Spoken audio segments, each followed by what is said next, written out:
నమస్కారం, వార్తలకు స్వాగతం. ముందుగా ముఖ్యాంశాలు. TDP leader KS Jawahar media సమావేశం.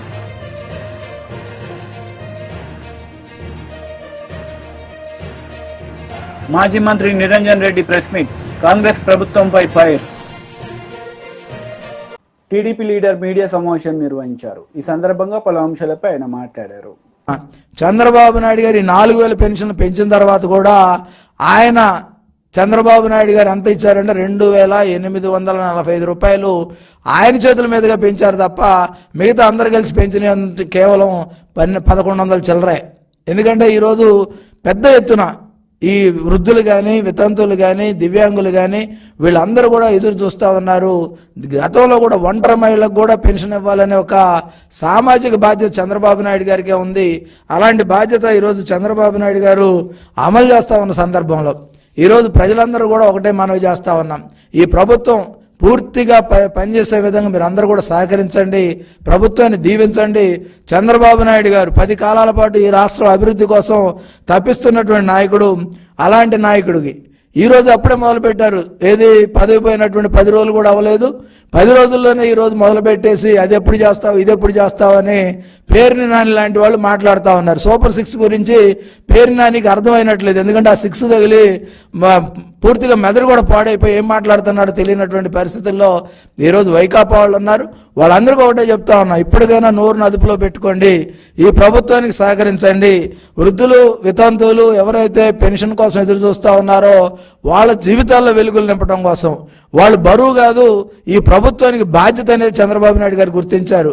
ఎవరైనా సరే వృద్ధులను కానీ, వితంతువులు కానీ, దివ్యాంగులను కానీ బరువుగా భావించే వాళ్ళందరికీ కూడా ఆర్థిక భరోసా కల్పిస్తే, సామాజిక భద్రత కల్పిస్తే వాళ్ళు బరువు కాదు, ఆ కుటుంబం యొక్క బాధ్యత ఈ ప్రభుత్వం తీసుకొని ఈ ప్రభుత్వం ద్వారా ఆ కుటుంబాలకు 4,000 రూపాయల పెన్షన్ అందించి ఆ 4,000 రూపాయల పెన్షన్ ద్వారా వాళ్ళు బరువుగా భావించకుండా బాధ్యతగా భావిస్తారని చంద్రబాబు నాయుడు గారు ఈరోజు చేసినటువంటి పరిస్థితి చూస్తూ ఉన్నాం. అంతేకాకుండా మళ్ళీ ఒకసారి గుర్తు చేసుకోవాలి, జగన్మోహన్ రెడ్డి గారు పెన్షన్ల విషయంలో చేసినటువంటి విధానం. ఎందుకంటే ఆ రోజు 2,000 పెన్షన్ ఇస్తూ ఉంటే దశల వారీగా పెంచుకుంటూ పోతానన్నాడు. ఆయన నవరత్నాల్లో కానీ ఇతరత్ర కానీ 3,000 పెంచుతున్నామని స్పష్టంగా చెప్పి ఈ దశల అనే మాట ఎక్కడా లేదు. ఆయన కావాలని దశల వారీగా పెంచుతున్నామని చెప్పి చేసినటువంటి పరిస్థితి. అంతేకాక 2014 జూన్ నాటికి 39 లక్షలు ఉన్న పెన్షన్ని చంద్రబాబు నాయుడు గారు 54,25,000 పెంచినటువంటి పరిస్థితి. అదే కాకుండా జగన్మోహన్ రెడ్డి కూడా ఎక్కడా కూడా పెన్షన్లు పెంచినటువంటి పరిస్థితి లేదు. ఈరోజు డప్పు కళాకారులు కానీ, చెప్పులు కుట్టేవాళ్ళు కానీ, చర్మకారులు కానీ ఈరోజు గౌరవంగా బతకాల్సినటువంటి ఎవరైతే సమాజానికి దూరంగా ఉన్నటువంటి వ్యక్తులు, సమాజాన్ని దూరంగా పెట్టినటువంటి వ్యక్తులు ఈరోజు వాళ్ళు గౌరవప్రదంగా బతికే విధంగా చంద్రబాబు నాయుడు గారు డప్పు కళాకారులకి, చెప్పులు కుట్టే వాళ్ళకి, చర్మకారులకు కూడా పెన్షన్ ఇచ్చి తన ఉదారత చాటుకున్నటువంటి వ్యక్తి చంద్రబాబు నాయుడు గారు.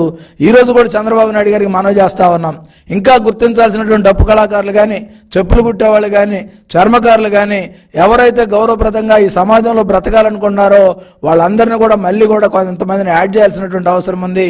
దాన్ని కూడా చేయాల్సినటువంటి పరిస్థితి అనేది కూడా మా పార్టీ ద్వారా మేము కూడా చంద్రబాబు నాయుడు గారికి తెలియజేయడం జరుగుతూ ఉంది. అదేవిధంగా ఈ పెన్షన్లన్నీ కూడా 1వ తారీఖున కార్యాలయాల్లో ఎవరైతే సచివాలయాల్లో ఉన్నటువంటి వ్యక్తుల ద్వారా ఇంటింటికి పంపడం జరుగుద్ది. 1వ తారీఖు అందరికి అందిస్తాం. ఎక్కడా కూడా ఎవరో కూడా తొట్టుపాటు పడొద్దు, తొందరపడొద్దు. చెప్పే మాటలు ఏదైతే జగన్మోహన్ రెడ్డి అనుకో చెప్పే మాటలు ఎవరు కూడా నమ్మొద్దు. మీ ఇంటికి నేరుగా పెన్షన్ 7,000 రూపాయలు వస్తూ ఉంది. వాటితో పాటుగా ప్రతి నెల మీకు ఈ పెన్షన్ అందించేటటువంటి బాధ్యత కూడా ఈ ప్రభుత్వం తీసుకొని ప్రతి నెల 4,000 రూపాయల పెన్షన్ని మీ ఇంటికి పంపించడం జరుగుద్ది. దాంతోపాటుగా ఇచ్చినటువంటి హామీలన్నీ కూడా అమలు చేయడం అనేది చంద్రబాబు నాయుడు గారికి సాధ్యం. ఈ రాష్ట్రంలో స్వర్ణయుగం ప్రారంభమైంది. ఆ రోజు చరిత్రలో చెప్పుకునే వాళ్ళం గుప్తుల స్వర్ణయుగం అని. రాబోయే రోజుల్లో చంద్రబాబు నాయుడు గారు ఈ రాష్ట్రంలో స్వర్ణయుగాన్ని స్థాపించబోతా ఉన్నారు. ఒక పక్క ఏదైతే ఆదాయాన్ని పెంచినటువంటి ఆదాయం ద్వారా, ఈ సామాజిక న్యాయం ద్వారా అందరూ కూడా ఏదైతే ప్రత్యేకంగా వెల్ఫేర్ ఉందో, సంక్షేమం ఉందో ఈ సంక్షేమాన్ని అమలు చేసే విధంగా కూడా చంద్రబాబు నాయుడు గారు చర్యలు తీసుకుంటా ఉన్నారు. తప్పకుండా ఈ ప్రభుత్వం పేదల ప్రభుత్వం, పేదలను ఆదుకోవటం, పేద యొక్క కష్ట సుఖాలను చూడటం, వాళ్ళకి కావాల్సినవి కూడా అందించే విధంగా కూడా చంద్రబాబు నాయుడు గారు చేయబోతా ఉన్నారు. దాంతోపాటు మంత్రి కోమటిరెడ్డి వెంకటరెడ్డి ప్రెస్ మీట్ నిర్వహించారు. ఈ సందర్భంగా పలు అంశాలపై ఆయన మాట్లాడారు. ఫస్ట్ ఆఫ్ ఆల్ 2016లో అనౌన్స్ చేసి 2018 నుంచి రీజనల్ రింగ్ రోడ్ మీద చర్చ జరుగుతుంది తప్ప ముందడుగు పడతలేదు. గత ప్రభుత్వం దాని మీద కొన్ని అనౌన్స్ చేసినప్పుడు యూటిలిటీ చార్జ్ కడదామని చెప్పి ఒప్పుకొని తర్వాత వాళ్ళు మేము కట్టామని చెప్పడం, నేషనల్ హైవే వాళ్ళు దాన్ని బ్యాక్ పోవడం, మళ్ళీ మా గవర్నమెంట్ వచ్చిన తర్వాత నేను వచ్చి గడ్కరీ గారి ఆనరబుల్ మినిస్టర్ గారిని కలిసి సీఎం గారు నేను ఇద్దరం కలిసి వాడిని ఒప్పిస్తే వాళ్ళు యూటిలిటీ ఛార్జ్ కూడా మీరు కట్టే అవసరం లేదు, మేమే కట్టుకుంటామని చెప్పి ముందుకు వచ్చి రావడం, దాన్ని వేగవంతం చేసే ప్రక్రియలో ఎలక్షన్ కోడ్ వచ్చినప్పుడు కొద్దిగా ఆలస్యమైంది. మేము అనుకున్న వర్క్స్ అందులో రీజనల్ రింగ్ రోడ్తో సహా హైదరాబాద్ విజయవాడ జాతీయ రహదారిని 6 లేన్లుగా మార్చే, అది ఒక దేశంలోనే ఎక్కువ ట్రాఫిక్ ఉన్న రోడ్డు, 60,000 వెహికల్స్ పర్ డే వస్తాయి. జిఎంఆర్ అనే సంస్థ టోల్ రోడ్ తీసుకొని యాక్చువల్గా 2024లోనే 6 లేన్గా కంప్లీట్ చేయాలి. కానీ వాళ్ళు వివిధ కారణాలు చూపిస్తూ కోర్టుకు వెళ్తూ దాన్ని 6 లేన్గా టేకప్ చేయలేదు. ఎన్నో యాక్సిడెంట్లు, ఎంతోమంది చనిపోవడం, ఎంతోమంది హ్యాండిక్యాప్డ్ కావడం జరుగుతుంది. దాన్ని నేను ఎంపీగా ఉన్నప్పుడు ఆనరబుల్ మినిస్టర్ గడ్కరీ గారిని అడిగితే 375 కోట్లతో 17 యాక్సిడెంట్ స్పాట్ గుర్తించి 375 కోట్లు శాంక్షన్ చేయడం జరిగింది. శాంక్షన్ చేసిన తర్వాత 2 సార్లు జిఎంఆర్ వారు కోర్టుకు పోయాను. మళ్ళీ దాన్ని క్యాన్సిల్ చేస్తే థర్డ్ టైం మళ్ళీ టెండర్ పిలిచి నిన్ననే పనులు కూడా ప్రారంభించిన సంగతి మీ అందరికీ తెలుసు. అవి కూడా డిసెంబర్ లోప టెంపరీ రిలీఫ్, అట్లీస్ట్ యాక్సిడెంట్ తక్కువ చేస్తూ హైదరాబాద్ను విజయవాడని వెంటనే 6 లేన్గా చేయాలని చెప్పి ఈరోజు నేను మా ఈఎంసీ గారు గణపతి రెడ్డి గారు ఇంకా మిగతా అధికారులతో కలిసి మినిస్టర్ గారిని చెప్పడం జరిగింది. త్వరలోనే దాని మీద మీటింగ్ పెట్టి దాన్ని పరిష్కరిస్తామని చెప్పి వారు హామీ ఇవ్వడం జరిగింది. రీజనల్ రింగ్ రోడ్ కూడా దాన్ని సపరేట్గా మీటింగ్ పెడతాను, దాన్ని కూడా రివ్యూ చేద్దామని చెప్పి వారు చెప్పడం జరిగింది. దాంతోపాటు 16 రోడ్లు గత 3-4 సంవత్సరాలుగా పోయిన మా రాష్ట్ర ప్రభుత్వం పట్టించుకోకపోగా కేంద్ర ప్రభుత్వం మీద వాళ్ళు ఒత్తిడి తీసుకురావడం కానీ వాళ్ళని కలవడంగా చేయకపోతే ఆ రోడ్లు పెండింగ్ ఉన్న ఇంపార్టెంట్ రోడ్స్ లిస్టు 16 లిస్టులు మీకు ఇస్తాం. మీరు ఆ లిస్టు దాన్ని కూడా కొత్త నేషనల్ లెవెల్గా మారుస్తూ దాన్ని నేషనల్ నెంబర్ ఇచ్చుకుంటూ దానిని శాంక్షన్ చేయాలని చెప్పి వారికి రిప్రజెంట్ ఇచ్చినప్పుడు తప్పకుండా పరిశీలిస్తామని చెప్పి మెజార్టీ ఈ సంవత్సరం భారత్ మాల ప్లేస్ కొత్త పాలసీ కొత్తది వస్తుంది.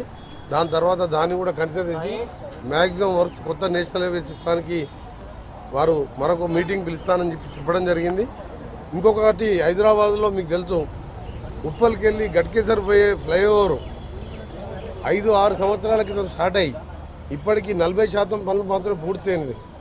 దాని మీద కూడా మంత్రి గారి దృష్టికి తీసుకొస్తే వారు అక్కడ ఉన్న అధికారులకు ఆదేశాలు ఇచ్చిండు, టెర్మినేట్ చేసి కొత్త టెండర్ పిలిచి వెంటనే పూర్తి చేయాలని చెప్పి మంత్రి గారు హామీ ఇవ్వడం కాదు, ఆదేశాలు ఇచ్చినందుకు మా రాష్ట్ర ప్రభుత్వం తరఫున ముఖ్యంగా ఉప్పల్ నుంచి గట్కేసర్ వరంగల్ పోయే రోడ్, అది యాదగిరిగుట్టకు పోయే రోడ్డు, లక్షలాది మంది పోయే రోడ్, అది మంత్రి గారు ఇమ్మడే స్పందించి అధికారులు ఆదేశించినందుకు మా రాష్ట్ర ప్రభుత్వం తరఫున, మా ముఖ్యమంత్రి గారి తరఫున, నా తరఫున మంత్రి గారికి ధన్యవాదాలు తెలియజేస్తున్నాం.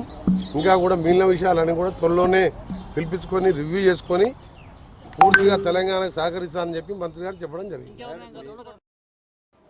బీఆర్ఎస్ లీడర్ మీడియా సమావేశం నిర్వహించారు. ఈ సందర్భంగా పలు అంశాలపై ఆయన మాట్లాడారు. మమ్మల్ని అడుగుతున్నారు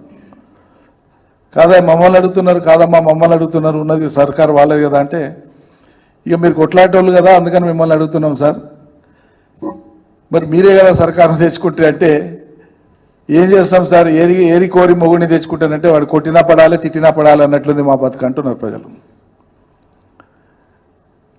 అట్లా రైతు భరోసా వాళ్ళు చెప్పినటువంటిది దేవుడు ఎరుగు, పాత రైతు బంధు కింద ఇచ్చేటువంటి డబ్బులే ఇస్తలేదు సర్కారు, కుంటి సాకులు చెప్తా ఉంది. నేను మొన్న కూడా చెప్పిన దాని పేరు మీద దీని పేరు మీద మేము విచారణ చేస్తాం, లేకుంటే ఇంకా వివరాలు సేకరిస్తాం, లేకుంటే అందరి అభిప్రాయాలు తీసుకుంటాం, ఇట్లా ఈ రకమైనటువంటి చర్చ చేసుకుంటా దీన్ని వాయిదా వేసుకుంటా పోతున్నారు. రుణమాఫీకి సంబంధించి మళ్ళొకసారి నేను ఇవాళ మళ్ళీ చెప్తున్నాను, ప్రజల దృష్టికి తీసుకొని వస్తున్నాను, ఈ ప్రభుత్వాన్ని కూడా హెచ్చరిస్తున్నాం. మేము మీరు ఎన్నికలప్పుడు ఏం చెప్పిండ్రు? కేసీఆర్ సర్కార్ అమలు చేయకుండా మిగిలిపోయింది మొత్తం ఎంత రుణమాఫీ ఎంత ఉందో అది మొత్తం మేము మాఫీ చేస్తామని చెప్పినారు. మేము గుర్తు చేస్తునే వాళ్ళం. మళ్ళా మీరు మొన్న మాట్లాడినప్పుడు క్యాబినెట్ తర్వాత మీరు ప్రకటించినప్పుడు ఏం చెప్పిండ్రు? 2018 నుంచి 2023 డిసెంబర్ అన్నారు. మరి 2018 కంటే ముందు ఏవైతే కేసీఆర్ లేదని మీరు పెడబొబ్బలు పెట్టిండ్రో మరి అది గాలిపోతుందా? అది ఇస్తారా ఇయ్యరా? బేసిక్ ప్రశ్న. మిగిలిపోయినటువంటి రుణమాఫీ మేము ఆనాడు చెప్పినాం, రెండో విడత అమలు చేసేటప్పుడు 19,000 కోట్లు ఉంది ప్రభుత్వం మీద భారము. సుమారు మేము రెండో విడతలో అమలు చేసుకుంటూ వచ్చినాక మధ్యలో కరోనా వచ్చింది 2 ఏళ్ళు. అందుకని ఆపినా 36,000 దాకా ఇచ్చి మిగతావి మేము ఇస్తామని చెప్పినాం. అనుకున్నట్లే ఇస్తూ పోయినాం, కానీ సంపూర్ణం కాలే. 19,000 కోట్లకు గాను 14,000 కోట్ల పైచీలకి ఇచ్చినాం మేము. సుమారు రమారమే 5,000 కోట్లు పెండింగ్లు ఉన్నాయి ఎన్నికలు అయ్యే నాటికి. మేము ఆ మాట కూడా చెప్పినాం ప్రజలకు, ఈ కారణాల వల్ల ఇవ్వలేకపోతున్నాం, ఎన్నికల తర్వాత ఇస్తామని. కానీ కాంగ్రెస్ పార్టీ నాయకులు ఆ పార్టీ పెడబొబ్బలు పెట్టింది ఏంది? మేము ఇట్లా రాగానే అట్లా ఇస్తామన్నారు. డిసెంబర్ 9 చెప్పింది. ఉరుకురుకులాంటి చెప్పారు, ఎదలు దంచుకొని చెప్పారు, గుద్దుకొని చెప్పారు. ఇక తీసుకొని వాళ్ళు ఉంటే ఉరకండి బ్యాంకులకు అన్నారు. ఓ అబ్బాయి ఎన్ని మాటలు ఇక. ఓకే, మళ్ళీ ఇప్పుడు 15 ఆగస్టుకు మీరు వాయిదా వేసుకున్నారు. ఈ లోపల మీరేదో కసరత్తు చేస్తున్నామని చెప్తున్నారు. ఇక్కడ మౌలికంగా మేము అడుగుతున్నది ఏంటంటే, ఆ రోజుకి ఎన్నికల నాటికి ఇవ్వకుండా మిగిలిపోయినటువంటి రుణమాఫీ ఆ రైతాంగానికి అంతా ఇస్తారా ఇయ్యరా? మీరు చెప్పాలి. మీరు అమలు చేయదలుచుకున్నటువంటి రుణమాఫీ 5 ఎకరాల లోపు ఉండి భూమి కలిగి ఉండి రుణభారం ఉన్నటువంటి రైతుల వివరాలు ప్రకటించండి. 2 లక్షల రుణాలు తీసుకున్నటువంటి రైతుల యొక్క వివరాలను ప్రకటించండి. ఎవరా రైతులు, ఎవరికి ఇచ్చినాయి బ్యాంకులు? ఎందుకంటే 5 ఎకరాలకు లోబడి ఉండేటువంటి ఏ రైతులకు కూడా ఈ రాష్ట్రంలో ఏ బ్యాంకు కూడా ₹1,00,000 మించి రుణం ఇయ్యదు. ఇచ్చినట్లుంటే చూపియండి. 2 లక్షల రుణం ఇవ్వాలి బ్యాంకు అంటే ఖచ్చితంగా ఎక్కువ భూమి ఉండాలి. మరి రాష్ట్రంలో ఉన్నటువంటి మొత్తం భూమిలో 1,52,00,000 ఎకరాల భూమిలో, సాగుకు యోగ్యమైన భూమిలో సుమారు 1,36,37,00,000 ఎకరాల భూమి 5 ఎకరాల లోపు ఉండేటువంటి రైతుల చేతుల్లోనే ఉంది. మరి 2 లక్షలు ఎవరికి ఇస్తారు? ఎంతమంది ఉన్నారు రైతులు? మండలాల వారీగా మీరు జాబితా, గ్రామాల వారీగా మొత్తం ఒక్కో మండలంలో జాబితా విడుదల చేయండి. మేము డిమాండ్ చేస్తాను. ఎందుకంటే మీరు ప్రగల్భాల కొద్దీ మొదలు మాట్లాడేప్పుడు ముఖ్యమంత్రి ఏమన్నాడు, 40,000 కోట్లు అవుతుంది రుణమాఫీ మొత్తం చేసేస్తే ఏక బిగిన చేసి పడేస్తా, ఏముంది మేము నోరు కట్టుకుంటానంటే 40,000 కోట్లు పెద్ద కథనా అన్నట్టు చాలా తేలికగా చేసి మాట్లాడు. మొన్న క్యాబినెట్లో చర్చించినప్పుడు వాళ్ళు ఇచ్చినటువంటి వివరణ ఏంది? 30,000 కోట్లు అన్నారు. 40-30కి దిగిపోయింది. మరి నిజంగా ఫిగర్ ఎంత ఉంది? ఎంతమంది రైతులు తీసుకున్నారు? బీజేపీ లీడర్ మీడియా సమావేశం నిర్వహించారు. ఈ సందర్భంగా పలు అంశాలపై ఆయన మాట్లాడారు. ప్రయత్నం చేస్తున్నా అసలు అవకాశమే రానటువంటి ఒక స్థితి కనబడుతున్నట్టుగా మనకు కనబడతా ఉన్నది. ఈ 6 నెలల కాలంలో భారీ సంఖ్యలో మూకుమ్మడి బదిలీల పేరిట 4 సార్లు ఐఏఎస్లని, ఐపీఎస్లని మార్చడం జరిగింది. ఇంకా ఎన్నిసార్లు మారుస్తారో కూడా తెలియదు. ఎవరికి ఏ శాఖ పైన కూడా పట్టు సంపాదించేటువంటి ఒక సమయంలో, కనీసం పరిచయం అయినటువంటి ఒక సమయంలో మళ్ళీ వెంటనే బదిలీ. అంటే ముఖ్యమంత్రి పట్టు కోసం ఈ ప్రయత్నం చేస్తూ ఉన్నాడు. కానీ అధికారులు మాత్రం ఇంకా ఈ రాష్ట్రంలో కాంగ్రెస్ ప్రభుత్వం నడుస్తోంది, ముఖ్యమంత్రిగా రేవంత్ రెడ్డి గారు ఉన్నారు అన్నట్టుగా గుర్తించినట్టుగా, గమనించినట్టుగా, ఆ ప్రకారంగా నడుచుకుంటున్నట్టుగా అధికారులలో ఎక్కడ కూడా కానరాటలేదని చెప్పి భారతీయ జనతా పార్టీ అభిప్రాయపడతా ఉన్నది. ఇక పోతే శాంతి భద్రతలు రాష్ట్రంలో చాలా ఘోరంగా క్షీణించినాయి. అసలు సమీక్షించే నాదుడే లేడు, పట్టించుకునే అధికారే లేడు. ఏ రోజుకు ఆ రోజు చూసినట్టయితే 3 హత్యలు 6 మానభంగాల్లో ఈ రాష్ట్రం 6 నెలల పాలన కొనసాగిందని చెప్పని నేను పేర్కొంటా ఉన్నా. ఇది ముఖ్యమంత్రి చేతిలోనే ఉన్నటువంటి యొక్క శాఖ పనితీరు ఈ రకంగా నడుస్తూ ఉంది. ఇకపోతే పాలన మీద పట్టు ప్రయత్నం ఒకవైపున, పార్టీలో పట్టును నిలుపుకోవడం కొరకు ఇంకొక యత్నం. ఈ 2 ప్రయత్నాల్లో ఈ 6 నెలల కాలంలో 11 సార్లు ఢిల్లీకి వెళ్ళినటువంటి ముఖ్యమంత్రి రేవంత్ రెడ్డి గారు అని చెప్పని నేను పేర్కొంటా ఉన్నా. కేవలం ఢిల్లీకి వెళ్ళటం కొరకే ఈయన ముఖ్యమంత్రి అయ్యాడా అన్నట్టుగా ఉంది. ఢిల్లీలో కూడా ఒక క్యాంపు కార్యాలయాన్ని ప్రారంభింపజేసుకుంటే అక్కడి నుంచే ఇక పాలన చూసుకునేటువంటి ఒక పరిస్థితి చేసుకోవచ్చు. మంత్రివర్గ విస్తరణ ఇప్పటికీ 6 నెలలు అయిపోయింది, పూర్తి మంత్రివర్గం లేనే లేదు. మంత్రివర్గ విస్తరణ పేరు మీద 3 సార్లు వెళ్ళారు. కార్పొరేషన్ లేక నియామకాలపైన 3 సార్లు వెళ్ళారు. రాజకీయంగా ప్రచారం కొరకు 3 సార్లు వెళ్ళారు. తన పిసిసి అధ్యక్ష పదవికి సంబంధించినటువంటి వారసుని ఎంపిక చేసేటువంటి విషయంలో మరో 2 సార్లు వెళ్ళారు. ఈ రకంగా 6 నెలల కాలంలో 11 సార్లు ఢిల్లీకి వెళ్ళినటువంటి ఏకైక చక్రవర్తి ఈ రేవంత్ రెడ్డి గారు అని చెప్పని నేను పేర్కొంటా ఉన్నా. ఎంతసేపు ఆ యొక్క ఢిల్లీ నాయకుల యొక్క కనుసన్నల్లో పడాలి, సీటుని కాపాడుకోవాలి, కప్పం కట్టుకోవాలి, ఆ రకంగా కనబడుతూ ఉండాలి అన్నట్టుగా వ్యవహారం చేస్తూ ఉన్నాడే కానీ ప్రజాపాలన అందిస్తామన్నటువంటి ఒక ముఖ్యమంత్రి ప్రజల యొక్క పాలనని గాలికి వదిలేయటం వల్లనే 3 హత్యలు 6 మానభంగాలుగా ఈ రాష్ట్రంలో శాంతి భద్రతలు విలయతాండం వహిస్తున్నాయని చెప్పని నేను పేర్కొంటున్నాను. అంతేకాదు పరిపాలనలో కూడా 3 బదిలీలు 6 సస్పెన్షన్లు, ఇది కూడా అదే రకంగా నడుస్తూ ఉన్నది. ఒకవైపున విచారణ కమిటీలు నడుస్తూ ఉన్నాయి, ఒకవైపున రోజుకొక అక్రమం వెలుగులోకి వస్తూ ఉంది, ఒక్కొక్క పథకంలో జరిగినటువంటి కుంభకోణాలు వెలుగులోకి వస్తూ ఉన్నాయి. ఆ కుంభకోణాలకు పాల్పడ్డటువంటి అధికారులు పలాయనం చిత్తగిచ్చారు. ఇంకా అప్పటి మంత్రులతోనే కలిసి ముచ్చటించుకుంటూ కాపాడుకోవాలని చెప్పని ప్రయత్నం చేస్తూ ఉన్నారు. ప్రభుత్వం మాత్రం నిమ్మకు నీరెత్తినట్టుగా వ్యవహరిస్తున్నట్టుగా చాలా స్పష్టంగా కనబడుతోందని చెప్పని నేను పేర్కొంటా ఉన్నా. ఇకపోతే కొత్త విధానాలు ప్రవేశపెడతామని చెప్పంటున్నారు. ఎంఎస్ఎంఈలకు సంబంధించి ఒక సమగ్రమైనటువంటి ఒక విధానాన్ని రూపొందించబోతున్నామని చెప్పని పేర్కొంటా ఉన్నారు.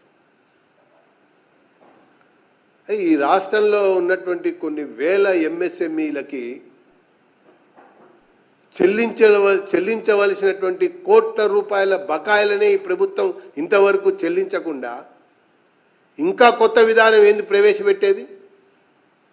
ఫస్ట్ ఆ ఎంఎస్ఎంఈల యొక్క బకాయిలు చెల్లించాలి, సబ్సిడీలు చెల్లించాలి, ప్రోత్సాహకాలు చెల్లించాలి.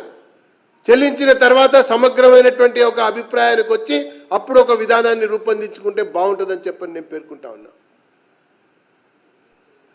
గతంలో కూడా ముఖ్యమంత్రి కేసీఆర్ గారు ప్రతి నియోజకవర్గానికి గురుకుల పాఠశాలలని చెప్పారు, బీసీ, ఎస్సీ, ఎస్టీ, మైనారిటీ అని చెప్పని 15లోనే చెప్పారు, 2015లోనే ఆ రకంగా కొన్ని ప్రారంభించారు. కొన్ని చోట్ల భూములు కేటాయించారు, కొన్ని చోట్ల భవనాలు నిర్మించడానికి ముందుకొచ్చారు. ఓవరాల్గా ఒక ప్రణాళిక అని చెప్పని ప్రభుత్వం చాలా గొప్పగా చెప్పుకుంటూ వచ్చింది. అది ఎక్కడ వేసిన గొంగలిగానే ఈ 10 ఏళ్ల కాలంలో అట్లనే మిగిలి ఉంది. అసలు దాని విషయాన్ని సమీక్షించకుండా ఎన్ని చోట్ల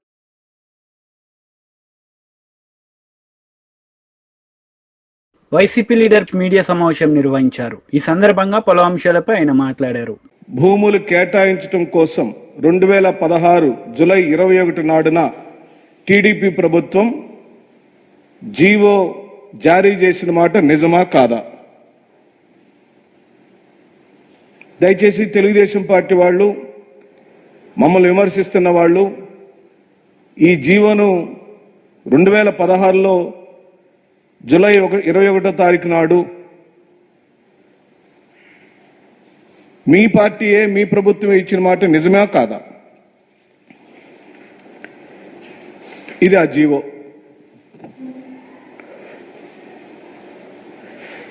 రెండు 2016లో ఇచ్చిన జీవో ఆధారంగా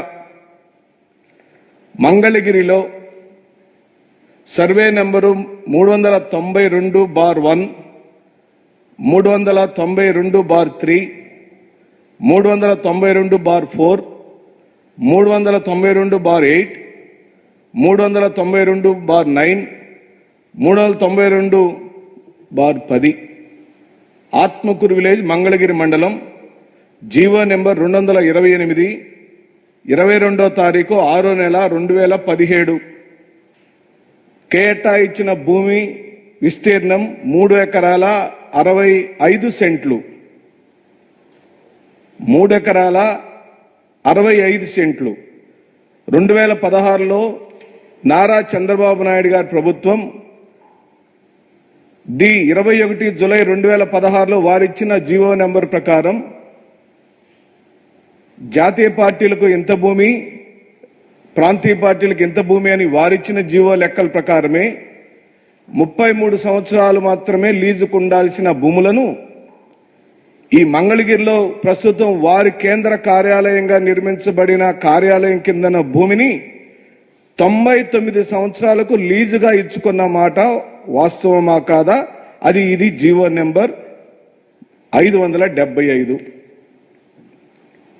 ఆంధ్ర రాష్ట్ర ప్రభుత్వంచే ఇవ్వబడిన 575 జీవో నెంబర్ ప్రకారం తెలుగుదేశం పార్టీకి మంగళగిరిలో ఇచ్చిన భూమి 33 సంవత్సరాలకే ఇవ్వాల్సిన భూమిని 99 సంవత్సరాలకు తీసుకొని ఈ విధమైన తాటాకుల పందిరిని నిర్మించుకున్నారా లేదా?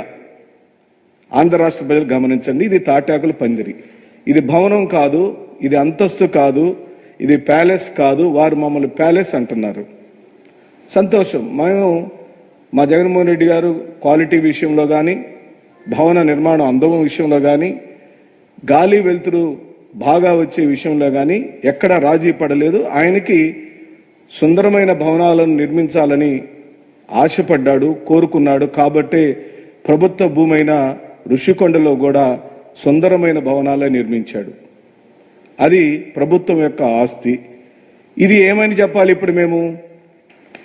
3.65 సెంట్ల ప్రభుత్వ భూమిని తీసుకున్న తెలుగుదేశం పార్టీ నిర్మించుకున్న భవనం.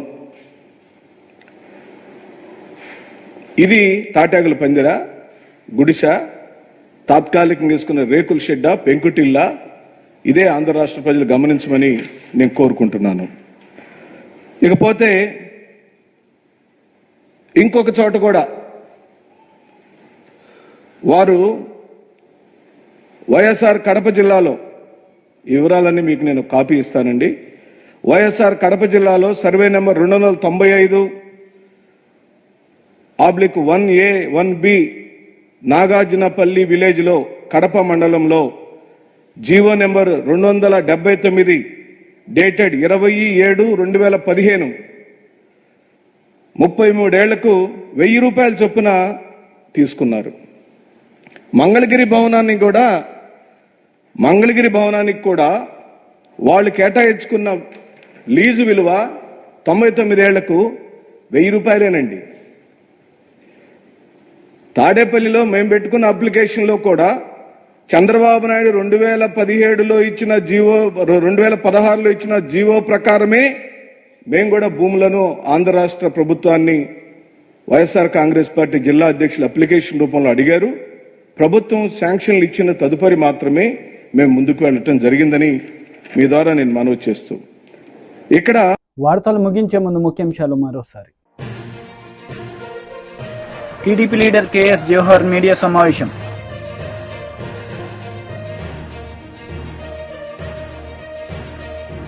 మాజీ మంత్రి నిరంజన్ రెడ్డి ప్రెస్ మీట్. కాంగ్రెస్ ప్రభుత్వంపై ఫైర్. ఈ వార్తలు ఇంతటితో సమాప్తం. తిరిగి ప్రసారమయ్యే వార్తల్లో మళ్ళీ కలుద్దాం. అంతవరకు సెలవు. నమస్తే.